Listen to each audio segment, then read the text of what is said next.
Okay, let's look at some examples of improper integrals. The first one we're going to start with is number 6 from your homework. This one says just find the area, if it is infinite, or if it is finite, of the region under the graph of y equals 3 over 2x squared over the interval of 2 to infinity. Well, that means I can go ahead and set up a definite integral because I'm finding area under a curve.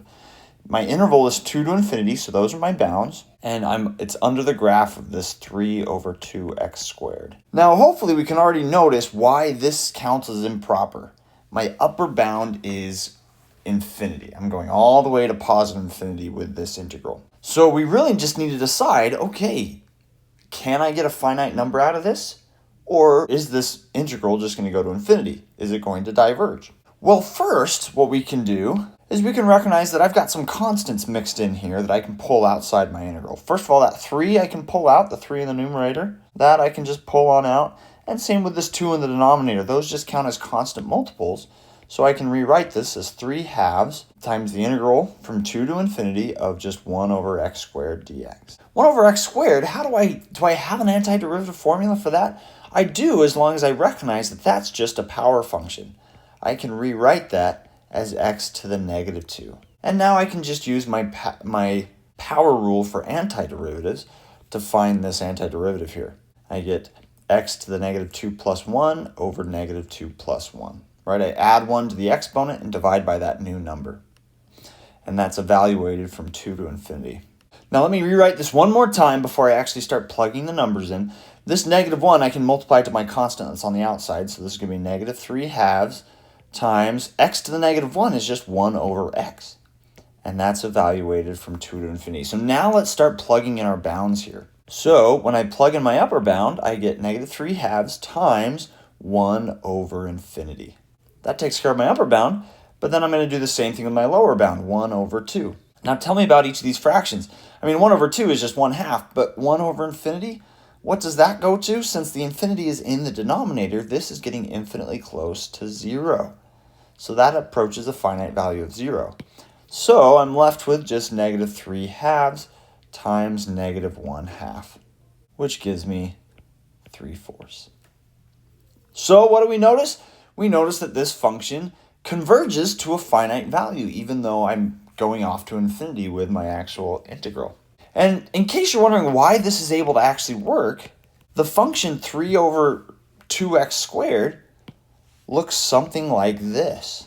And so if I integrate it from 2 to infinity, I'm finding this area under the curve right here. And the whole idea here is that this function gets close to 0 really, really fast.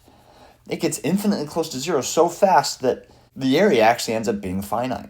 But you'll notice that with any of these improper integrals, in order for them to actually approach a finite number, it has to be a decreasing function that's approaching 0. Those have to be true in order for me to be able to actually find the integral. So as you go through the homework, most of them are actually going to converge. Most of them you're going to be able to find finite values for them. But there is one example on the homework that diverges, whose integral actually ends up equaling infinity. And so I challenge you to try and figure out which one of those it is. And think about, what needs to be happening in order for it to be able to converge, and see if that helps you figure out which one is actually going to diverge, which one is going to give you an infinite area. So that takes care of number 6. The next one I want to talk about is just the very next problem, number 7. Number 7 says a company determines that its marginal cost for producing X units of a product is given by this function, C prime of X equals 2,160 X to the negative 1.6, where X is greater than 1. We have to put that because the function is undefined if I let X equal 0. So I'm setting my limit that X has to equal at least 1. Suppose that it were possible for the company to make infinitely many units. Hence why this falls under this section, right? This creates an improper integral. What would the total cost be? Now this requires us to remember a little bit about integrals here. Remember, if we take the integral of a rate function, which is exactly what this is, right? This is a rate function. It's a derivative function. If we take the integral of a rate function, it will give us the total change, or in our case, the total cost. So that's why I'm going to end up taking integral here. And if I'm making infinitely many units, that means my upper bound is going to be infinity. What's my lower bound? That comes from just right here. I'm starting at 1. So now that I have my integral set up, then the process is very similar to what we just barely did. I'm going to go ahead and find the antiderivative of this. This one's already set up as a power function. Well, I guess first I can pull out that constant. But x to the negative 1.6 is already written like a power function, so I can go and use my power rule for antiderivative. And I get x to the negative 0.6, because I added 1, over negative 0.6, evaluated from 1 to infinity. I can go and combine these constants. 2160 divided by 0.6 gives me 3600, and it's going to be a negative now because of that negative that was attached to the 0.6. But then that leaves me with x to the negative 0.6 evaluated from 1 to infinity. Well, I'll go ahead and plug in my two bounds, and so I get infinity to the negative 0.6 minus 1 to the negative 0.6. And this may look really ugly, but if I look at each of them individually, if I have infinity raised to a negative exponent, what is that going to give you?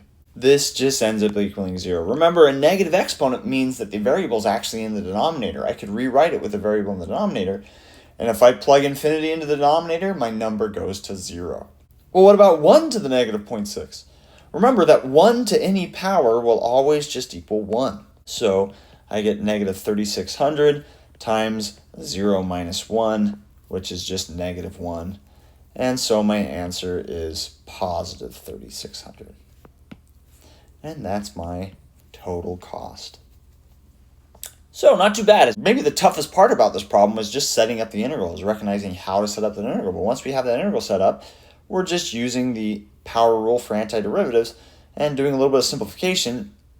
But the other big part of this problem is right here, is recognizing that when you have infinity raised to a negative exponent, this is another case where it just approaches 0. Okay, but good luck with the rest of the problems on the homework, and please reach out if you have any questions, and I'll see you in the next video.